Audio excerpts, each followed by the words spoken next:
Good afternoon, everyone. And setting a proper motivation, which has 3 parts. Refuge field, what to visualize, how to visualize.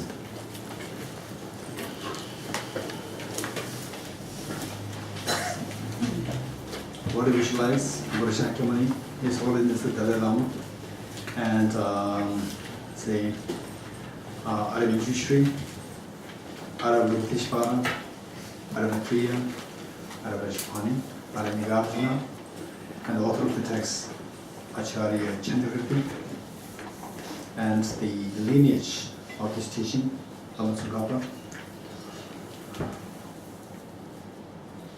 And how you visualize them? They are like your mothers, and you are the child, come home very sad, been bullied by the other children in the school, and your mothers, they are just waiting there to embrace you with full love, affection, care.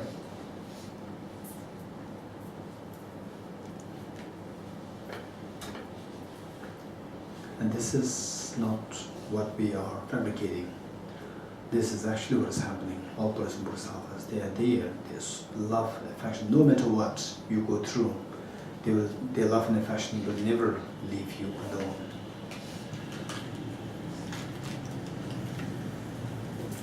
Dorji the field, your 2 grandparents are on 2 sides. All your family members around you, and all dear mothers and beings. And here you are the mother, and all others are like your children.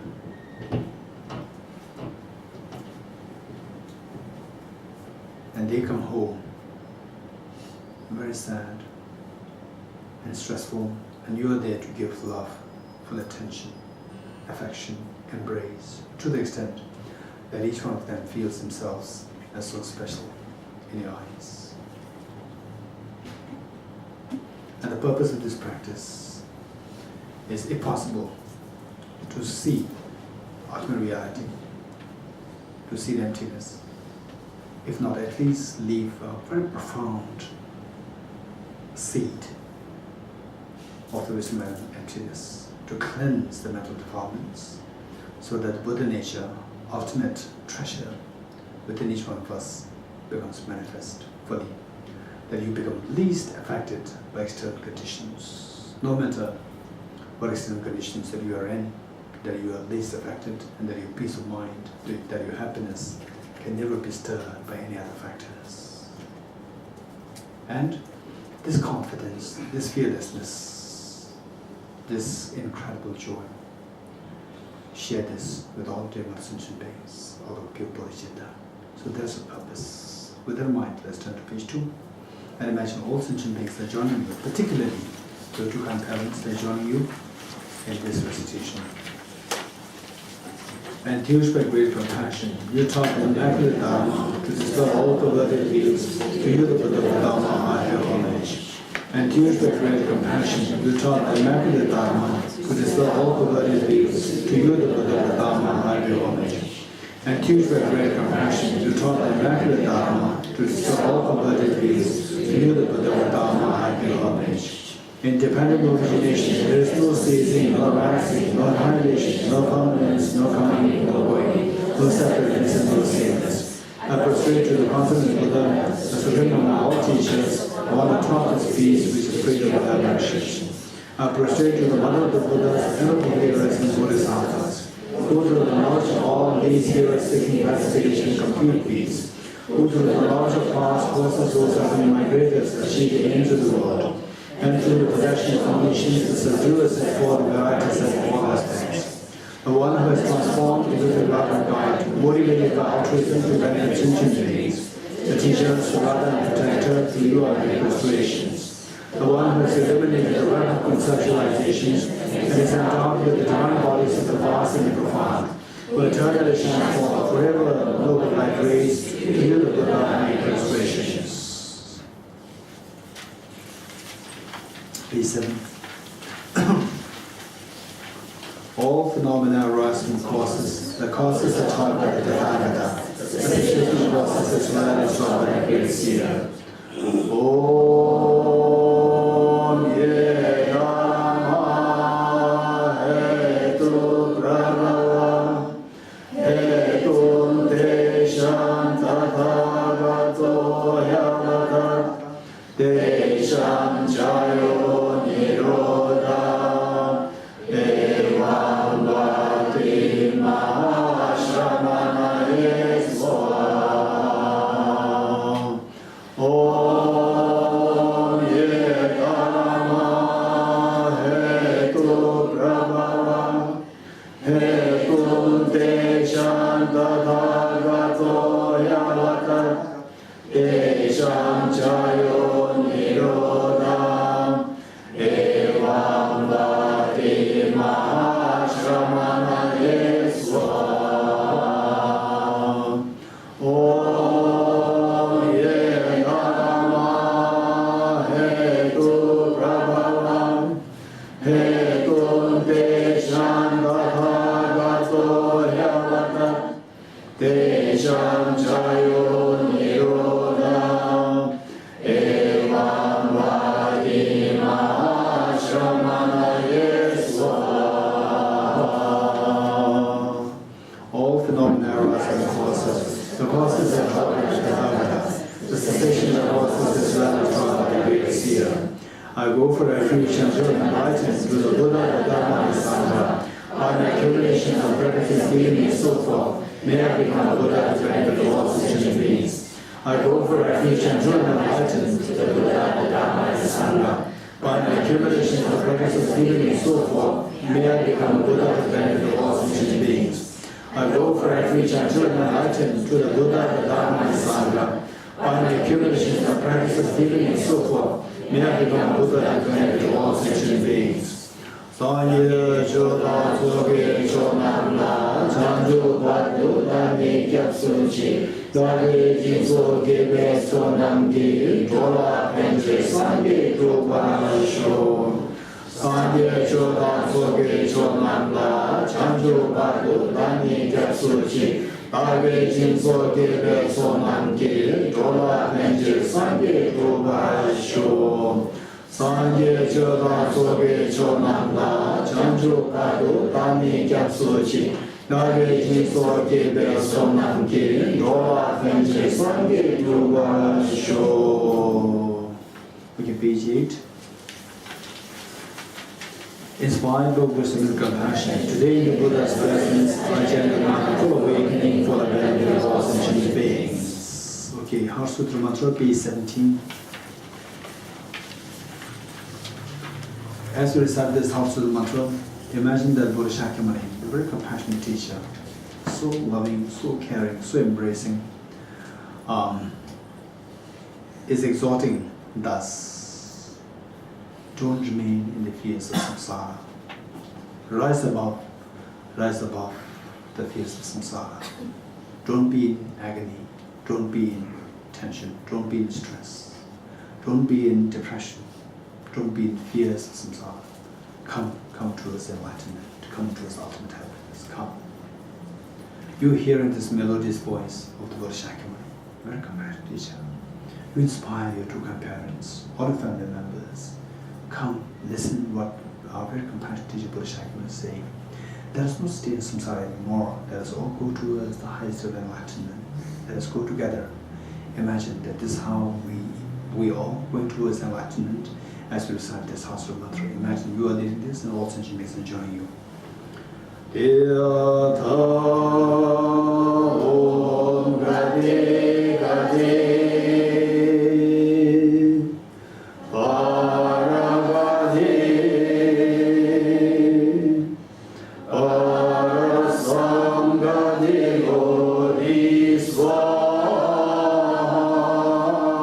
Yatha Om Gade Gade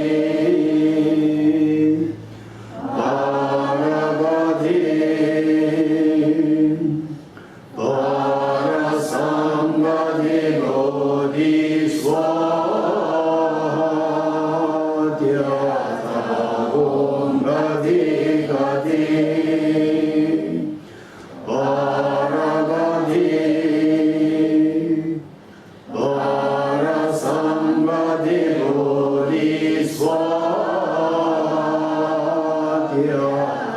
Om Gadi Gadi Aragadi Arasangadi Bodhi Swadhyata Om Gadi Gadi Aragadi Arasangadi Bodhi Swadhyata Om Gadi Gadi Aragadi Arasangadi Bodhi Swadhyata Om Gadi Gadi Aragadi Arasangadi Bodhi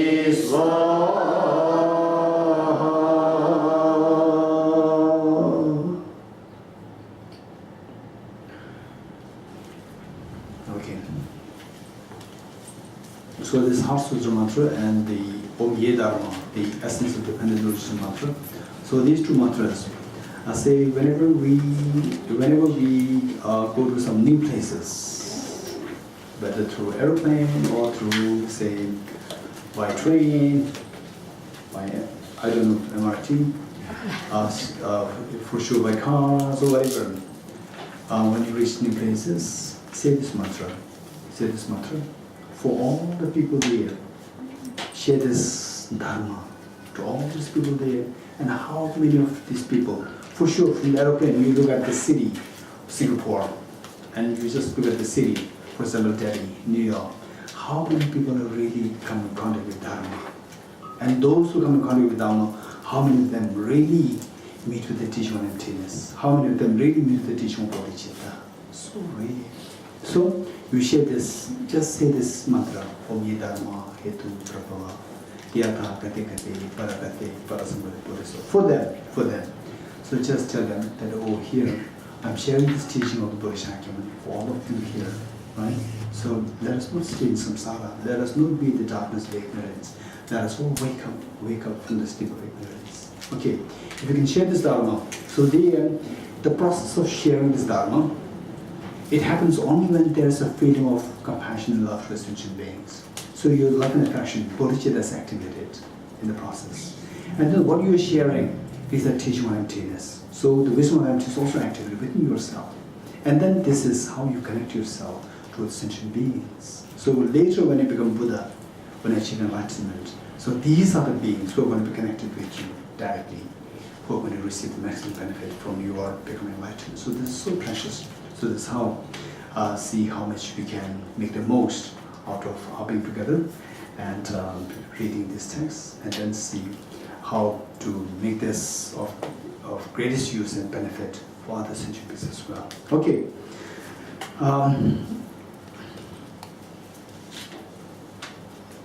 So the great Indian saint, Acharya Aridev, the great Indian saint Aridev, the direct disciple of Adanigarjuna, in his text, 400 verses, he said, one stanza, in Tibetan, Sona member Tamboto, Parbudan Tobashi, Tamartashi, Kundoba, the Shepen Kevani. This is what he said. It is in Tibetan. In English, initially abandon all the non-meritorious actions. Initially abandon all the non-meritorious actions. In the middle, abandon the self-grasping ignorance. In the end, abandon all. This is how the noble beings traverse along the path. Initially, abandon non-meritorious actions. 1. In the middle, abandon the self-grasping. In the end, abandon all. This is how the noble beings traverse along the path. Initially, abandon the non-meritorious actions. In the middle, abandon the self-grasping. In the end, abandon all. This is how, number 4, line 4, this is how the noble beings traverse along the path.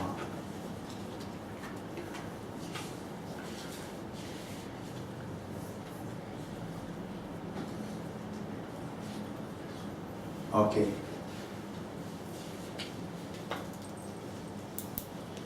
Okay. So this is again a very beautiful summary of the entire teaching of the Buddha in just one stanza. In just one stanza, in just one verse, the whole teaching of the Buddha is encapsulated there. It is so powerfully done by this great saint, Acharya Chandrakirti, the direct disciple of Madhyamikavatara. So what he was saying is that, from this we see that he was indicating three phases. Initial phase, the middle phase, and the final phase. So this is in line with the learning practice. Amazing summary. Learning practice. So initially, what we seek is say if you have no clue of Buddhism, and somebody asks you, what do you seek? I want happiness, right? And somebody says, oh, I don't care about happiness, I want money. Others may say, I don't care about money, I want fame. And others may say that I don't want anything, I simply want, say, a good family, or good environment, or a good place, right? Then second question, why do you want money? Why do you want fame? Why do you want power? Why do you want this environment, so forth? When you ask, then the answer comes to the same. That with money, I'll be happy. With power, I'll be happy. With this, I'll be happy. With that, I'll be happy. Finally, we see that answer boils down to the same point, that we all are equal in seeking happiness. This is what we need to keep in mind. The next question. If you seek happiness, the next question, what degree of happiness do you want? 10%? 20%? 50%? Or 80%? Or what? If possible, 100%. This is what we seek. If possible, 100%. Whether we achieve that or not, this is a different question. Right? What we want is, we seek 100% happiness. These two questions. On the basis of these two questions, then Buddhism becomes relevant. To respond to these two questions. Okay. With this, the Buddha said, yes, 100% happiness is possible. Because 100% happiness is like climbing up the roof. To climb the roof, you cannot jump. You have to take the steps. So the Buddha pointed to 3 steps. So these 3 steps came to be known as the Lam practice. Lam is the path, Rim is the graded, the stepwise path towards the goal of enlightenment. That can be known as Lam Rim. Lam Rim is a Tibetan word, Lam practice. So in the context of Lam practice, we see that the people, the beings who seek this ultimate happiness, the beings who seek this ultimate happiness, 100% happiness, these beings, we can categorize them into 3 groups. 3 groups. The one who is very immature, and then the same person can become, through exposure to the Dharma, then become a little more matured, mediocre intelligence, or the matured on the mediocre level, and then finally very matured. So 3 groups. So it is not that the people are divided into 3 groups, not like that. Yourself, the individual person, the same person, depending on your level of maturation, you are put into these 3 categories. Initially, you're in the first group, and then the second group, then so it is like you going to school. So say initially you are in kindergarten. In Singapore you call it kindergarten or Montessori. Kindergarten, not Montessori. Montessori is a different system. Preschool. Yeah. Preschool is. Then you go to kindergarten. Okay. Yeah. So say Montessori, preschool, right? So this is one. Then the next one is Okay, let's say preschool, kindergarten combined together.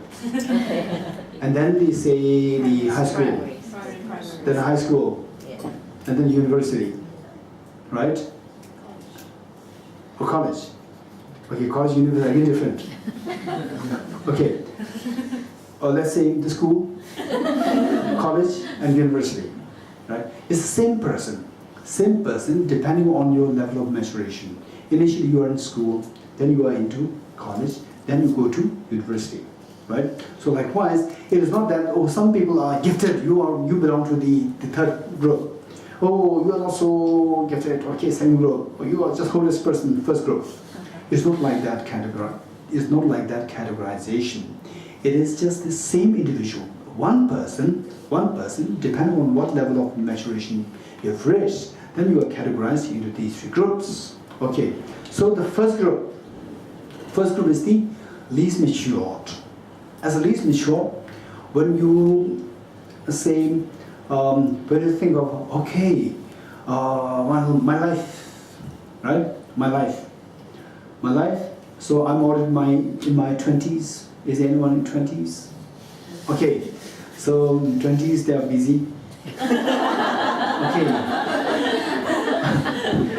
Then, okay, the 30, 40, 50s, right? Okay, I'm already of this age. So from this life experience, I see that it's so much of challenge, so much of challenges, life challenges, so many hurdles of life, right? And okay, and then if I weigh the two, the experience of happiness, experience of pain in this life, the pain is much more, pain is so much that it overrides the happiness. And then, yet the greater pain is yet to come. The major sickness, aging, death, they're yet to come, right? So we see that overall speaking, the more we reflect on these, then we said that, okay, then ultimately the end will come, death will come. Then what next? What next? Okay, but next we don't have to worry, nothing is there. Which means no rebirth. One. Then that's not true. Rebirth is not there. Just as it is difficult to prove rebirth, it is equally difficult to disprove rebirth. Just as it is difficult to prove rebirth, it is equally difficult to disprove rebirth. Right? So simply because you don't see the rebirth doesn't mean that rebirth does not exist. You cannot disprove that. Right? Now, from this analysis, you inquire more. You go into deeper analysis, deeper inquiry as to whether or not there is rebirth. Because from your point of view, your perception, it is just more than equal. I can't say yes, I can't say no.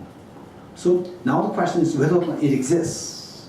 Okay, so for this we have to inquire into neuroscience and the psychology of the mind, right? So listen to the scholars, listen to the experts who say that there's no mind, it's just a brain, and listen to the scholars who say there is mind, and listen to the scholars who will say that there is brain, there is mind, both are equally important.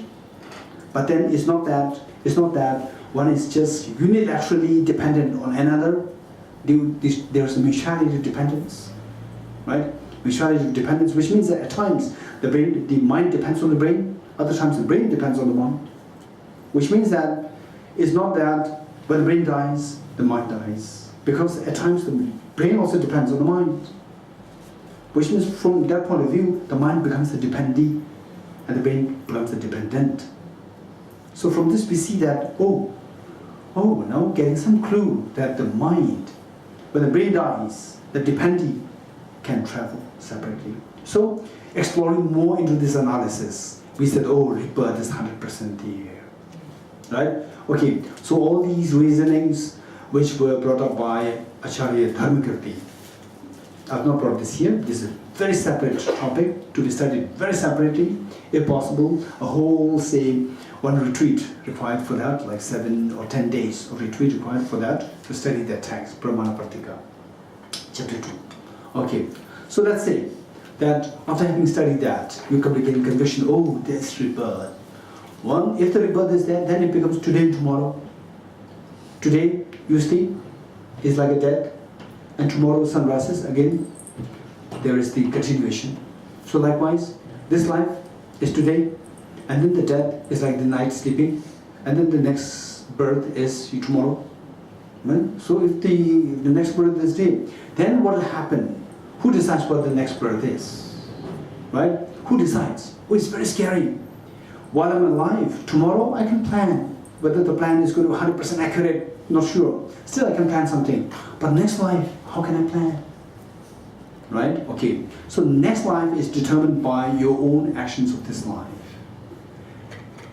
Meritorious actions, non-meritorious actions. So initially, what did I say? The first line? Initially abandon all non-meritorious actions, meaning that next life is determined. Next life is determined by the kind of action that you do in this life. So in this life, given that what you engage in can be meritorious, can be non-meritorious.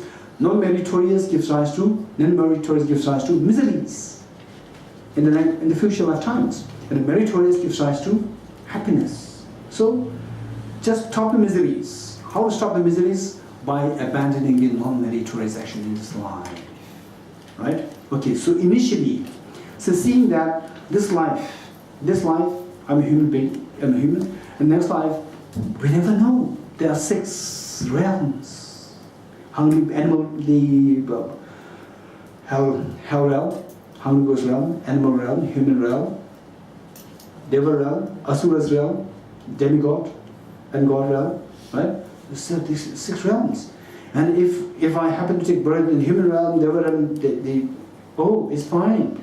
But how can I guarantee that I'll not take birth in the 3 low realms? We never know, right? So, if we don't want to take birth in these 3 undesirable realms, then how to make sure that you don't take birth there? So taking birth there is by dependence on their respective causes. Om ye dharma hetu prabhava. All the miseries, all phenomena of miseries, they come into being by dependence on the causes. So what are the causes for the undesirable realms? Are the non-meritorious actions. If you're afraid of taking birth in the undesirable realms in the next life, then stop, abandon all the non-meritorious actions. First, so this is the initial phase. The initial phase. Okay, oh, at least now I know how to manage my next life by abandoning all my non-meritorious actions. Okay, but then next life is fine. But what about next life? Next life. After 500 lifetimes, after 1,000 lifetimes. Well, that I cannot predict at all. Right? Next life, at least we can plan something of this in this life. But after 500 lifetimes, not sure. Then anything can happen. Yes, anything can happen. Now, what could be the next option? Tell me. If this is a situation that you put up with, say next life you can plan something. What about after 500 lifetimes? No plan. So what should you do? If you're wise, what should you think of? Exactly. So say this tomorrow, next life. This is what you're thinking about the samsara existence. Only when you're in samsara existence, you have to worry. If you eject out of samsara existence, why should you worry? Out of 500 lifetimes, it doesn't matter. You don't suffer at all. Suffering is illegal. So thinking more about the next life, out of 100 lifetimes, about 500 lifetimes, then the question arises, oh, how can I really plan for these? So this, you cannot plan, oh, after 500, I'll take birth in human. I cannot at all plan like this. Now the best thing is, eject out of samsara altogether. And you don't worry, you will not come back. You know about the what is that? The escape velocity. You know about escape velocity? Escape velocity is the velocity, the speed of the rocket, which the rocket has to reach to that speed so that it can escape the gravitation of the Earth. Likewise, we have to acquire this escape velocity from samsara. Only then you're guaranteed that you don't worry about what after 500 lifetimes, what after 1000. You just forget all these worries. All these worries become irrelevant to you. Only if you escape from samsara altogether. So in the middle, initially, you abandon all the non-meritorious actions. In the middle, when the second worry comes, then your job is to eject yourself from the samsara altogether, right? So, what creates samsara? Finally, self-grasping ignorance. Keep in mind that samsara is the miseries that we go through: sickness, aging, death, losing your near and dear ones, and so forth, right? And then the natural disasters, hurricane, earthquake, all these things, and accidents. Okay, these are the miseries. So these miseries, they stem from contaminated actions, contaminated karmas. Contaminated karmas, they stem from afflictions. And afflictions, they stem from self-grasping ignorance. If you don't want the miseries, you have to cut the root. The root is self-grasping ignorance. So therefore, in the middle, when the second worry comes to you, then you eliminate the self-grasping. This is line 2. What is line 2? In the middle, abandon the self-grasping, which means you have to eject from samsara altogether. Number 2, right? Okay. Number 3. Okay, I've become fearless now. Okay, I'll be free from samsara altogether. But what about my mother sentient beings? That's the next question. What about my mother sentient beings? They're going to come along with me, or they're going to be left behind behind. They're in samsara. Yes, unless they work, they'll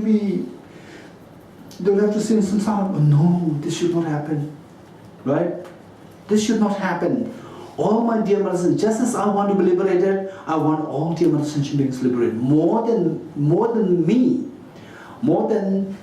me desiring myself to be liberated, I want all my dear mother sentient beings to be liberated. What can I do? For this, you should be the best of the teachers. Best of the teachers, the omniscient one. You should be the fully awakened one. You should become the Buddha. Oh, how can I become Buddha? It is by the seed of the Buddhahood is within you. Buddha nature is within you. So, by abandoning self-grasping ignorance, you become self-sufficient. But still you are not Buddha. Still you cannot help all sentient beings. So how can I help all sentient beings? You have this potential. Cleanse all the stains from your mind. So what is the third? Read the full line. In the end, abandon all your mental stains to become fully enlightened. This is how the noble beings traverse the path. Right? So this is the greater path. This is Lamrim.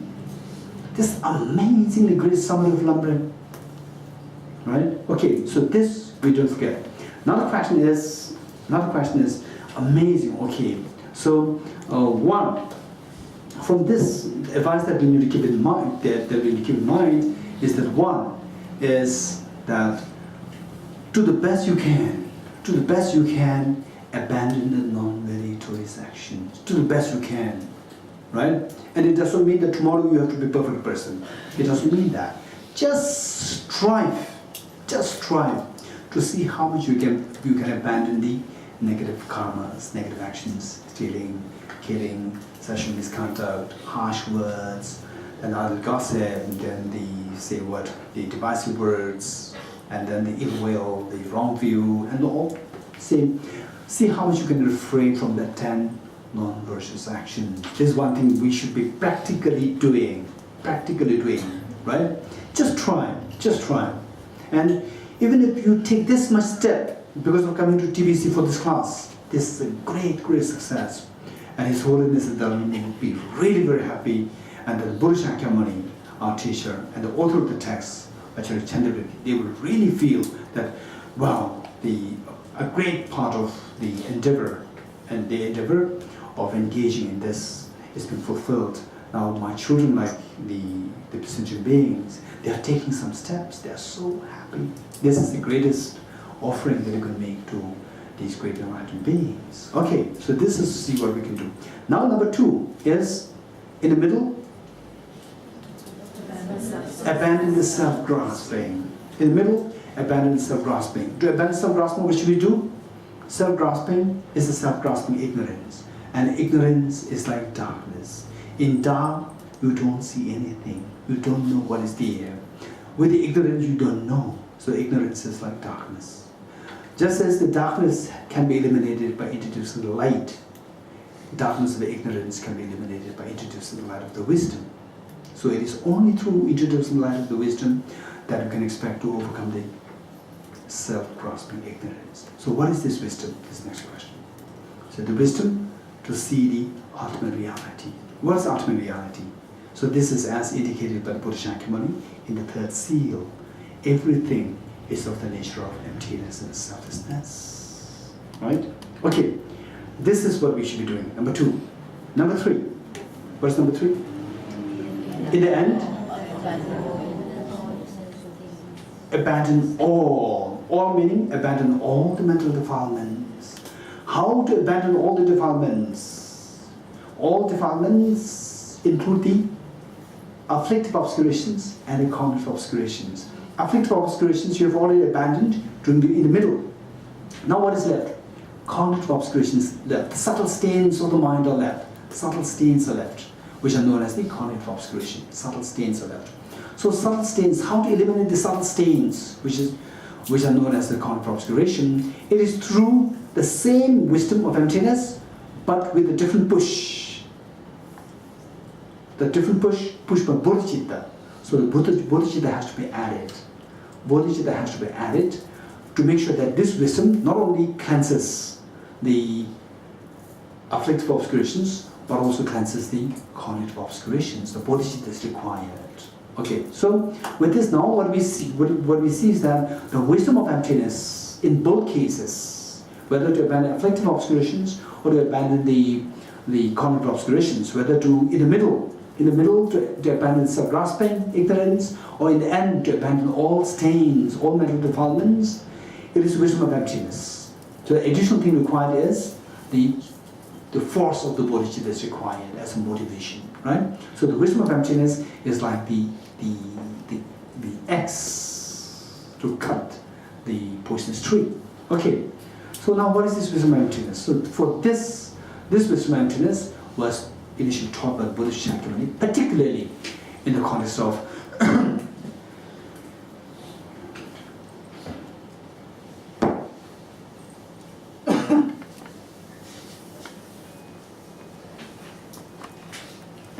particularly in the context of the second turning of the wheel of Dharma. In the second turn of the wheel of Dharma, first turning, second turning, third turning.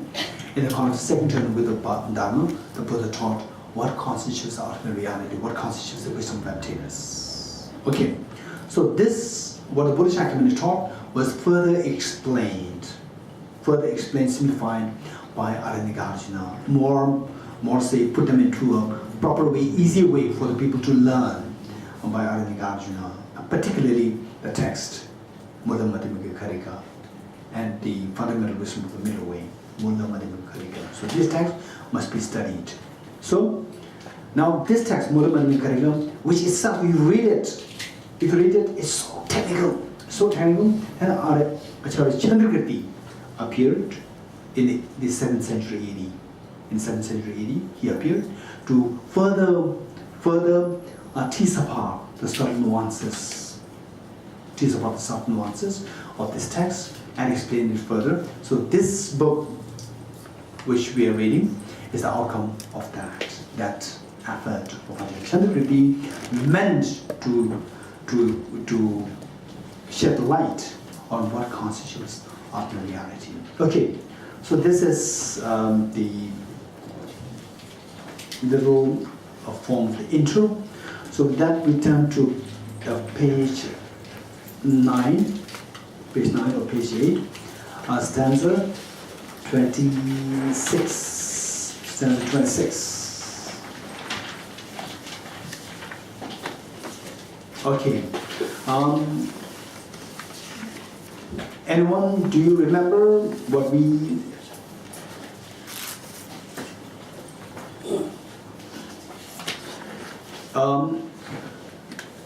just see if anyone can remember where we left yesterday. Not the stanzas, I know where the stanza is.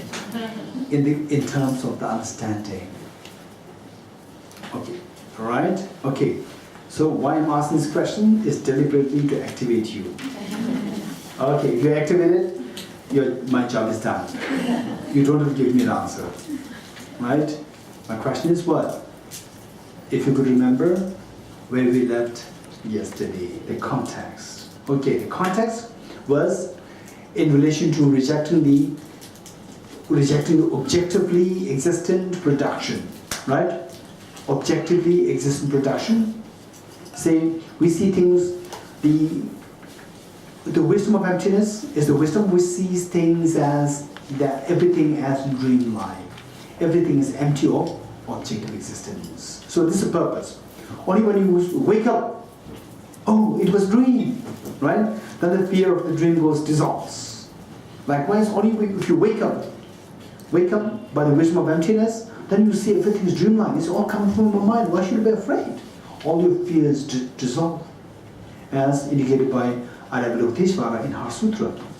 Seeing this wisdom of emptiness, then the fears dissolve. Right? Okay. So,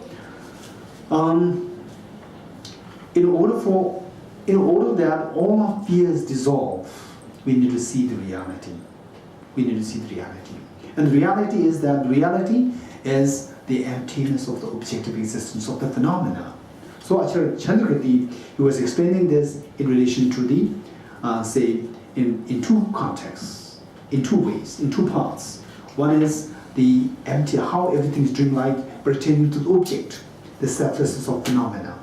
And then how things are dreamlike pertaining to the subject, selflessness of the person.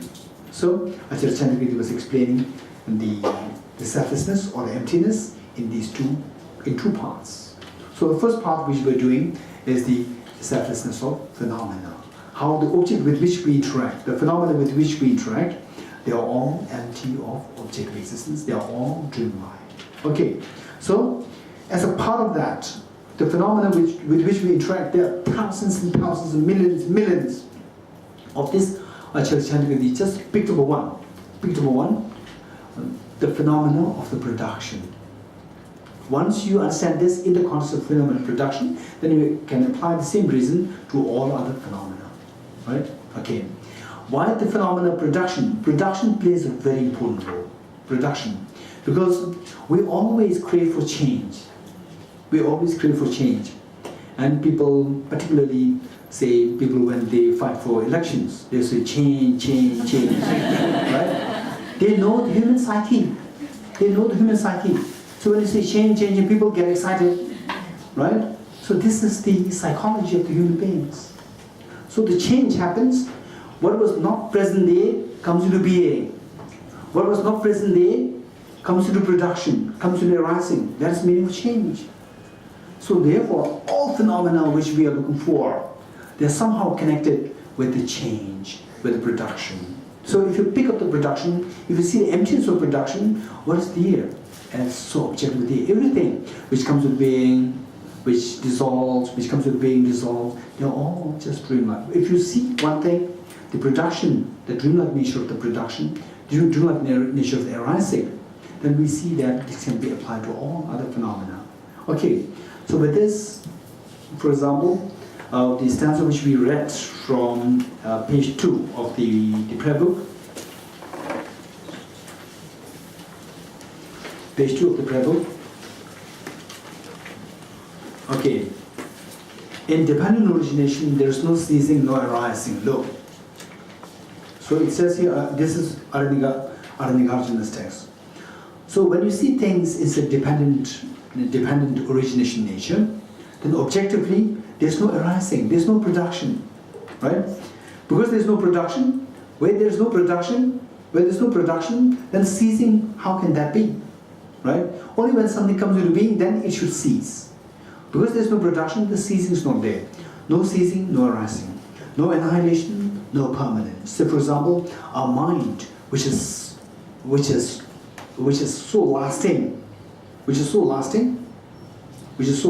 the mind, our mind, which lasts forever. So it has the sense of permanence. Permanence not in the sense of permanent as opposed to impermanence. This is in the form of lasting forever, durable. So annihilation, the opposite of that, does not exist at all, right? Existence and existing eternally, so they are all objectively they are empty. No coming, no going. So if you have your say very affectionate friends, you wish they to come to you. You have your children, your parents so affectionate, you wish them to come towards you. And even coming is also dreamlike. And then if your enemies, you want them to go away. Even going away is also dreamlike. Say, no coming, no going. No separateness and no sameness. That I and you, you are Theravada Buddhist, or you are non-Buddhist, you are Buddhist, you are twin Buddhist, or you are Guru, you are Sakya. This is separateness. This is all illusion, right? So there's no separateness and no sameness. Me and my mother, we are one, right? And you are separate. We are one. This oneness, this is also illusion. No separateness and no sameness. I prostrate to this consummate Buddha. So likewise, you subject all phenomena to this analysis. So those of you who are coming here for the first time today, right? We already discussed about this yesterday in the early classes, right? So I'm just jumping to the conclusion. So subjecting, just as these 8 phenomena, they're subjected to this ultimate analysis, we see that they dissolve. They dissolve with this ultimate analysis. Likewise, we subject, what do we dislike? What do you dislike? Sickness, aging, death, depression, stress, tension, fear. You subject all of them into this analysis, everything will dissolve. All your fears dissolve, right? So this is, I prostrate to the consummate Buddha, the supreme among all teachers, the one who taught this peace. Peace meaning where the disturbance dissolves. Disturbance due to sickness, aging, death, stress, tension, fear, they all dissolve. All these disturbances dissolve. When the disturbance dissolves, what's the opposite? The peace comes to you. So this peace, who taught on this earth for the first time on this earth? The Buddha Shakyamuni. So therefore, Buddha Shakyamuni, you are the supreme among all teachers. Why supreme? What I seek is only what you taught. Nobody else taught before you. So therefore, you are the supreme. The supreme among all teachers, the one who taught this peace, which is free of elaborations. Taught this peace, the peace of the emptiness experience, which is freed of elaborations of sickness, aging, death, miseries, tension, fear, and so forth. Okay, so with this, now we go to, then how to bring to this understanding? How can we possibly reach to that level of understanding that you're free from sickness, aging, death, all the miseries? For this, we have to understand emptiness. How can we understand emptiness? So Acharya Chandrakirti, he was explaining this in 2 parts. The selflessness of phenomena and selflessness of person. Selflessness of phenomena in the context of the production, emptiness of the production. Right? Okay, so we go to the technicalities of the syllogism. Syllogism, where the word, the rice plant is the topic. It is empty of objective existence, objective production, because it is not produced from the self. It is empty of self-production, empty of production from another, empty of production from both self and another, empty of process production. For example, like a doing flower, right? So this forms a one syllogism. For this, we need to know what is known as the 3 premises. What are the 2 premises? It is in the book, right? It is a notebook. It is not here. It is a notebook. Okay. So what is in the notebook? The 3 premises? That the topic qualifies the reason or the sign. 1. What is the second premise? First one is Chokche. Second one is Jacob. Jacob is what? That anything which qualifies the reason should qualify the predicate. This is Jacob. What is Jacob? Number 3. Anything which does not qualify the predicate should not qualify the reason. This is the Jacob, right? So the proper syllogism should qualify Chulsum, Chokche, Jacob, Jacob. It should qualify these 3 premises. Okay.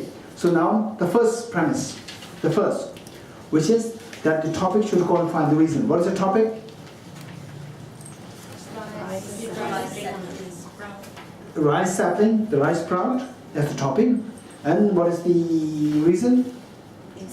That it is empty of self-production, empty of being produced from another, empty of being produced from both self and another, empty of cost of production. So this is the Chokche. This is the, say, the first premise, right? That the topic qualifies the reason. Okay, now we are working on that. So author form, which is most challenging for you. Author form, that the sprout, production of the sprout, no, the rice sprout is not produced from the self, 1. It's not produced from another, 2. It's not produced from self and both self and another, 3. It's not produced costlessly. Of this form, which is easiest form? Which is easiest for you? Costless production. What is next? Self-production and the production from both. Right? Which is most difficult? Production from another. Okay, this is what we are struggling now. We are trying to reject that the rice seedling is not produced from another cause. Okay, so as a part of that, then the opponents, the Acharya Chandrakirti was trying to explain as to how the production from another is not possible, right? Explaining that. Once that is explained, then what happens is the opponents, they come up with a very strong debate. What's the debate they come up with? That the farmers, look at the farmers. The farmers are the final authority on the conventional reality of the crops, right? That the crops arise, that the crops are produced from the other causes is seen by the farmers. And the farmers are the authority. The philosophers are not the authority in this context. In this context, farmers are the authority, and the farmers know that.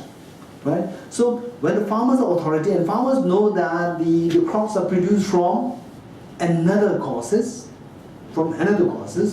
so what reason do you want me to produce? Right? So this is how Acharya Chandrakirti is saying. Now, what is the response given by Acharya Chandrakirti? Anyone? Quickly, anyone? 2 truths. How? Very good.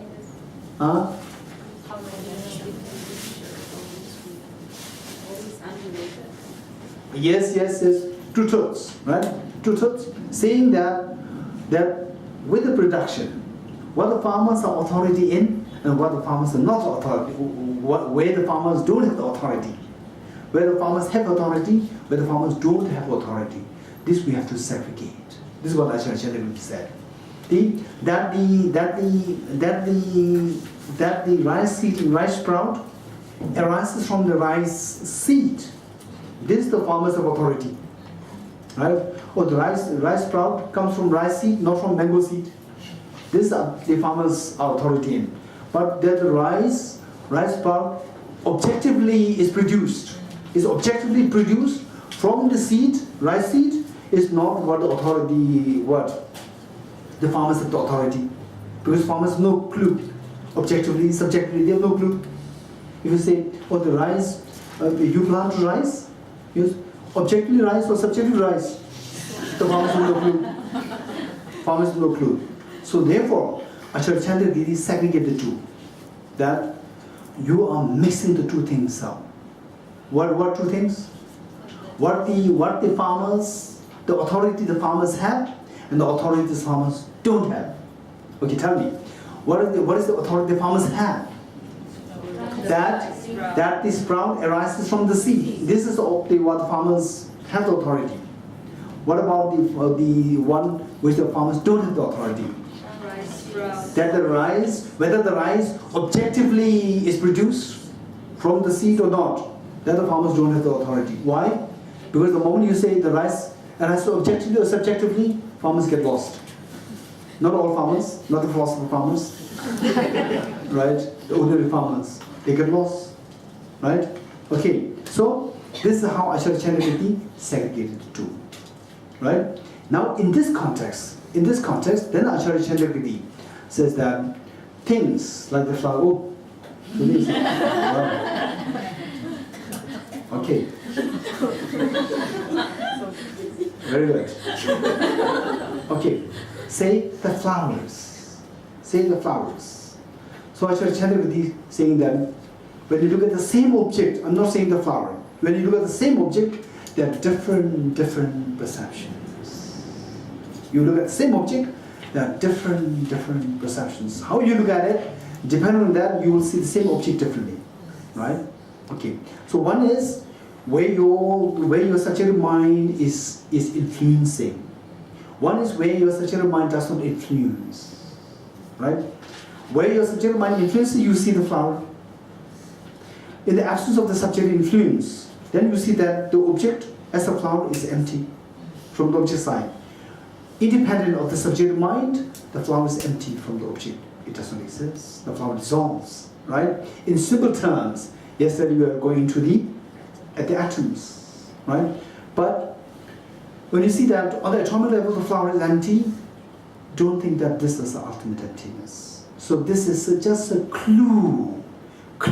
Once you get there is some kind of clue, and then goosebumps can come on your body, a tinge of fear can come in your mind, a tremendous peace can come in you. These are the indications that you are going the proper direction. So once you get this, then your job is to understand the 5 levels of emptiness, right? Emptiness of autonomous substantial self, but no, emptiness of permanent unitary independent self, emptiness of autonomous substantial self, emptiness of external reality, emptiness of independent existence while not rejecting intrinsic existence, and finally emptiness of intrinsic existence. Okay, you want to write it? Emptiness of, the first one, emptiness of permanent unitary independent self. Emptiness of permanent unitary independent self.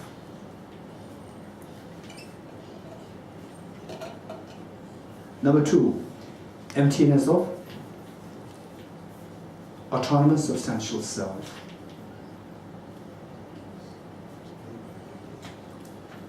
Emptiness of autonomous substantial self.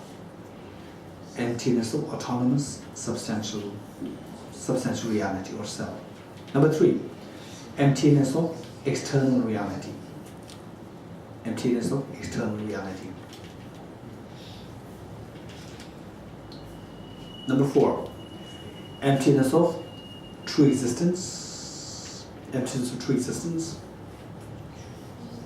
True existence while not rejecting intrinsic existence. Emptiness of true existence while not rejecting intrinsic existence. Then finally, emptiness of intrinsic existence. Okay, emptiness of intrinsic slash, I'll give you several terminologies. Emptiness of intrinsic slash inherent slash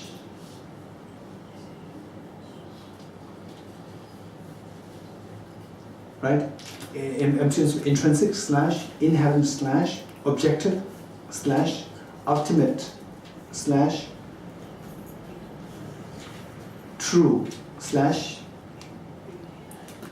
slash independent slash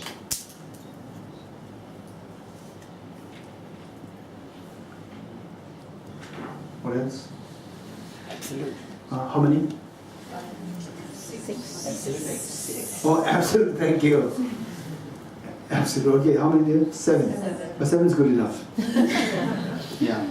Okay, so these 7, they are synonymous according to Prasangika school, right? Okay, So what we do is that, okay, someone can you repeat that? Emptiness of intrinsic slash inherent slash objective slash ultimate slash truth slash independent slash absolute. Okay, very good. Okay, so these are synonymous. These are synonymous according to the highest Buddhist school, Prasangik school. Okay. So once you understand that the flower on the atomic level, then the flower disappears. Once you get to that level of this understanding, then you have to go into see this understanding, whether it is more in line with the first level of understanding of emptiness, second level, third level, fourth level, fifth level. So this is what we have to study more, right? Okay.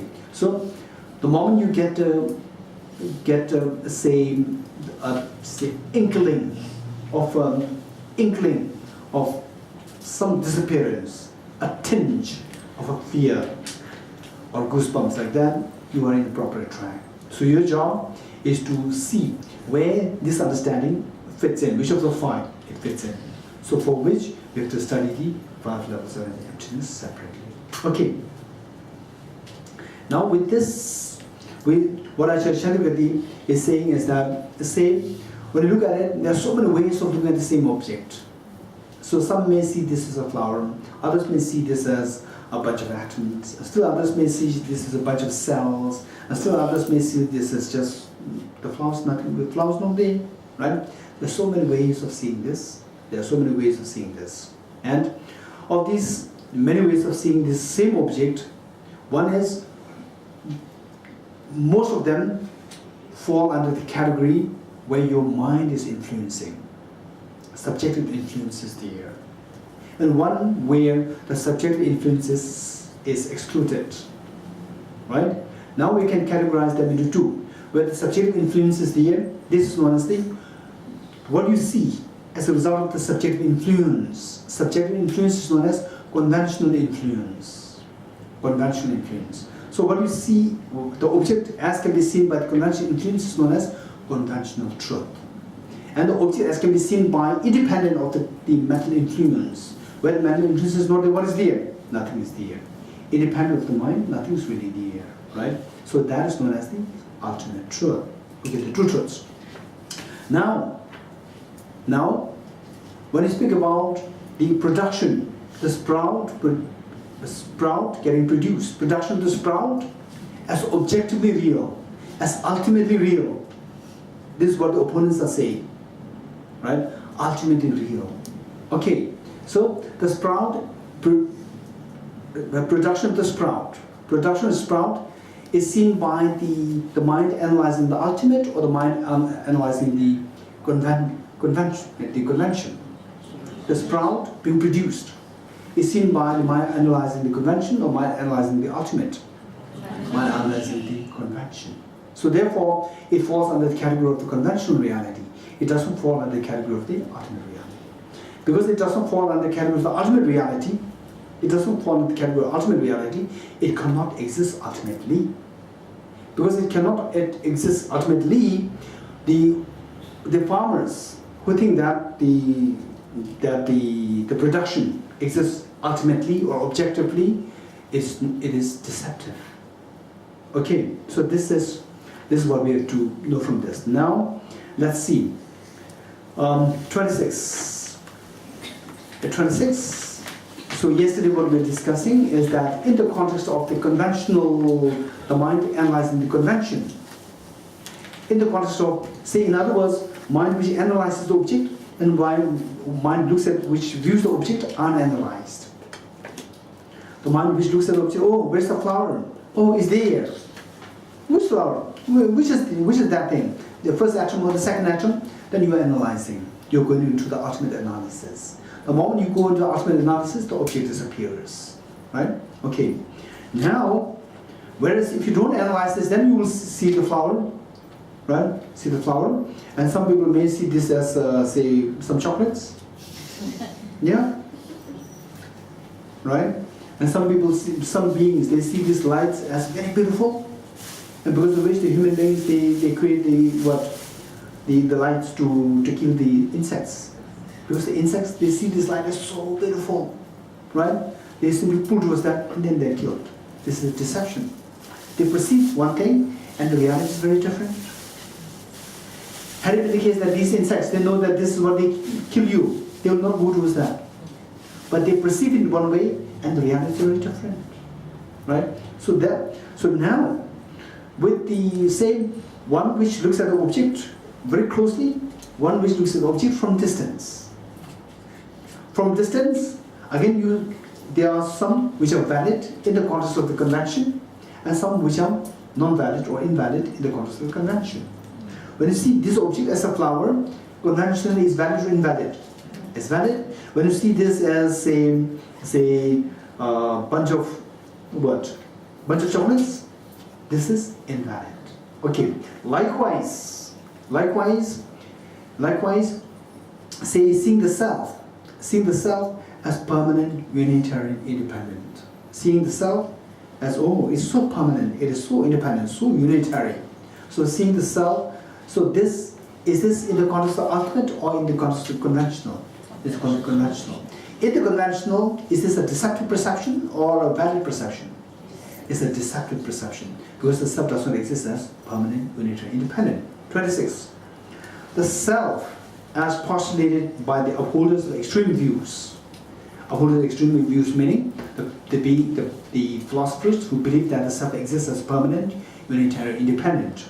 The self as postulated by the upholders of extreme views who are overcome with the sleep of ignorance and those other constructs based on mirage and so forth, so on. These things do not exist even from the perspective of the world. Although you perceive these things, simply because you perceive things, oh, these are just a bunch of atoms, but you perceive this as not as atoms. You see this as a flower, right? And where's the flower? It's just atoms. Where's the flower? So this perception is wrong, right? Okay, so we are now into the conventional domain. In the conventional domain, this is a flower. Everybody agrees or yes? Yes, no? Yes, this flower. Okay. In the conventional domain, this is a chocolate? No. So within the conventional domain, some are right, some are wrong. Some are right, some are wrong. Okay. So, for example, you look at the say illusion, magical illusion. You look at the magical illusion, then you see it is so real. So seeing the magical illusion is real, is that this perception, is that deceptive or is valid? Deceptive. Likewise, mirage. You see the mirage is water. You remember what Arandavajana said? What did he say? If the mirage were to be water, why not those close by the mirage see water, right? So if you see the mirage as water, is that perception valid or invalid in the context of the convention? Invalid. Likewise, and so on. Likewise, the reflection in the mirror. Likewise, the rainbow, right? So these things do not exist even from the perspective of the world, meaning from the perspective of the convention. 27. Just as what is perceived by an eye afflicted, okay, this stanza is so precious. It's so precious. It's so precious. Okay. What is the ultimate reality?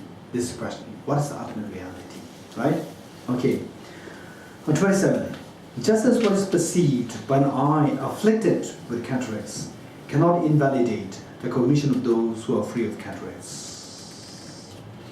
Likewise, the cognition that is impoverished of stainless gnosis of wisdom.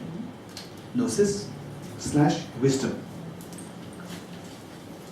Stainless wisdom, this cannot invalidate an understanding that is itself stainless. Okay.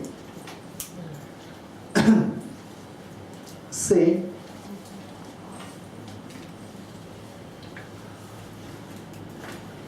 okay, imagine that you and another person, two of you are just gazing into the sky is empty. Such a clear sky, autumn sky, such a clear empty sky. You gaze in the empty sky, right? And then the person sitting next to you, the person, your seatmate, that person has eye problem, eye defect. Eye defect, particularly 40 plus. 40 plus, this is the problem that happens. When I was very young, I think age like 10, 11, I used to have one dictionary, Webster's dictionary, small one, pocket Webster's dictionary. That was the gift from my friend. And I treasure it so much. The letters, they are so small. Accuracy, but I could see it so well. My father, who was already in his 40s, right? He would see me just reading it, he was so fascinated. How come that you have such a sharp eyes? Right? Now, I can't read it anymore. Okay, so which means that eye defects occurs too, the eye defects occur. Now, with this eye defect, in fact, you hear it is, the word used is cataract. In the Sanskrit, in the Tibetan, it's not really cataract. It's a particular eye defect where you can see hairs falling. Where there's no hairs falling, still you can see hairs falling. And other times you can see the bees. The bees. How many of you have seen these bees? How have you seen that non-existent bees? Once, my teacher, my very affectionate teacher, Geshe, so he used to tell me that I could see the bees here. He used to, and slowly I also started seeing that. Once I was so fascinated. What happened? Oh, there's a tiny little bees there. It's like this. I have to look at very closely. Like this, it moves there. Right? It moves there. And again it comes back. Then I realized it's not the bees. There's something wrong with my eyes. Right? So, now that you are, imagine you are age like 10, young girl, young boy. Right? And then there's another person who is the age 40, 50, 60. Right? And then that person has eye defect. And your eyes are so clear, so vivid, and you are gazing into this empty sky. Right? Into this empty sky. Okay. Now, the person saying, oh, there's a bee there. Oh, there's a very beautiful bee there. What's the movement of this bee in English? Buzzing is a sound, not the movement. Movement? Huh? Movement of this buzzing? Okay, so the bee buzzing there, according to you? Because later on people say this is the sound that it makes the album problem. So they say according to you, buzzing. Okay, the bee buzzing there, right? Oh, there's a bee buzzing there, right? And particularly if your eyesight, if it has, say, the murkiness, then you will see even the sky, clear sky as very, say, murky, and the bee is there. And whereas you are seeing it very differently, and how the other person sees very differently, right? Okay, now, because the other person inevitably is seeing these bees there, it doesn't mean that what the person is seeing is the reality of the sky, right? It says, okay, 27. Just as what is perceived by an eye afflicted with cataracts cannot invalidate the cognition of those who are free of cataracts. Say, what you are seeing, the sky is so clear. And what the other person is seeing, the bees buzzing in the air, right? So this person who is seeing the bees buzzing there in the sky, this person's perception cannot invalidate your perception. Cannot invalidate the cognition of those who are free of cataracts. Likewise, the cognition that is impoverished of stainless gnosis, this is the analogy. Now, our perception, and the Arya being's perception, the beings who have non-dual experience of emptiness, right? Say, you are experiencing emptiness non-dualistically. You are seeing emptiness directly, and I'm just into this ordinary perception. With this ordinary perception, I'm seeing the duality there, all this duality there, as so objectively real.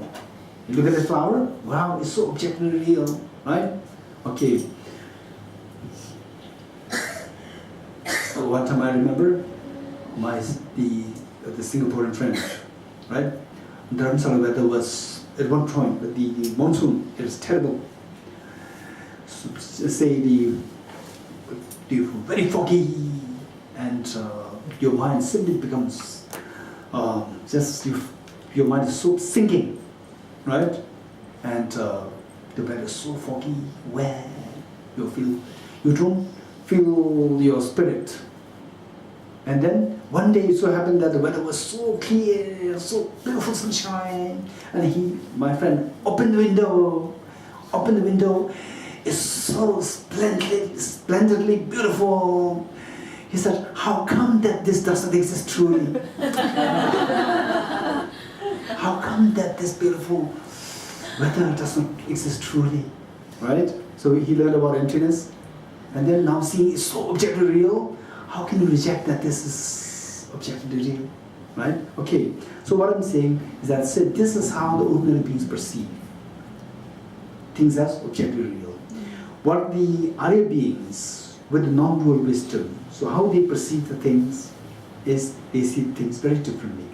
And how we ordinary beings see the things is very differently. How we see things is the way the person with the cataract eye problem, they see things. And how the Arya beings with non-dual experience of emptiness see things is the way the very young girl, age 5, young boy, age 5, or age 10, sees things as so clear, right? So, how we see as so objectively real cannot invalidate the perception of the non-dual experience of emptiness. We see the emptiness of objectivity, right? Okay.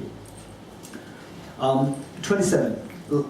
Just as what is perceived by the eye afflicted with cataracts cannot invalidate the cognition of those who are free of cataracts. Likewise, the cognition that is impoverished of stainless wisdom, our cognition, our mind, our wisdom, our mind, our cognition that is impoverished, which is lacking, that is lacking the stainless wisdom, that is lacking the non-dual experience of wisdom, this cannot invalidate, our mind cannot invalidate an understanding of the Aryas, understanding of the non-dual wisdom that is itself stainless. Right? Okay, so now tell me. So we look at things and we see things so objectively real.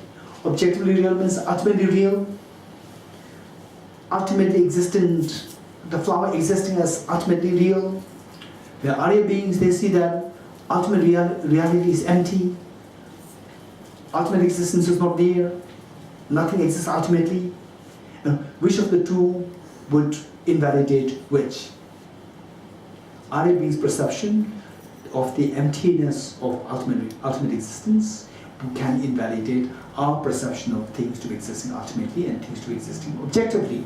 And our perception cannot invalidate the Arya beings' perception of the reality. Right? Now, which is true? From the object side, things exist. When we say that object side, things exist. Arya beings say object side, nothing exists. Which is true? Object side, nothing exists. Which Arya beings' perception is true. If that is true, then things don't exist at all. Things exist, not exist. But the Arya beings, they don't see anything. They don't see anything objectively, right? So what they reject is not the objects. What they reject is objects existing objectively. That is what the Arya beings reject. Now, if the Arya beings say that nothing exists objectively, then how do things exist? Subjectively. Subjectively, conventionally, they mean the same, right? So things exist only conventionally, only subjectively. Okay.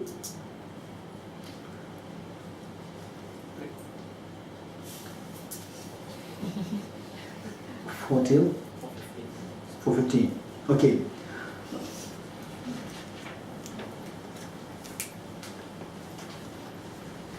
Okay, 28.